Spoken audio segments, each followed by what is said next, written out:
Senhora presidente, caros colegas vereadores e a plateia que nos assistem, eu fui convidado para assinar essa moção de contrariedade ao projeto que tenta regulamentar os usuários, enfim, os aplicativos.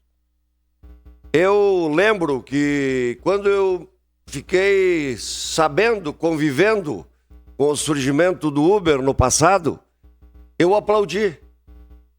Como aplaudi há pouco tempo a criação do Pix, por exemplo, que facilitou a vida das pessoas. O Uber, a possibilidade de eu chamar um Uber para fazer a corrida para mim, apresentou uma opção positiva. E a sociedade, a comunidade toda, recebe essa possibilidade que, no meu ponto de vista, é positiva. Eu sempre me posiciono contra o monopólio, sempre. E entendo que o surgimento do Uber foi uma das alternativas positivas apresentada para as pessoas.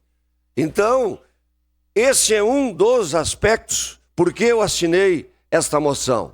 E o outro oferece a vocês que estão aqui uma possibilidade de ganho. Nós sabemos as dificuldades que as pessoas vivem. Nós sabemos as dificuldades que as famílias passam. Então, essa alternativa do cidadão fazer o Uber, usar o aplicativo, trabalhar em horários alternativos, vem contribuir para o orçamento familiar. E o outro aspecto, o projeto, ele precisa ser melhor discutido. Ele precisa realmente ouvir vocês que praticam e realizam essa profissão. Então, por isso, voto sim a essa moção de repúdio. Era isso, meu muito obrigado.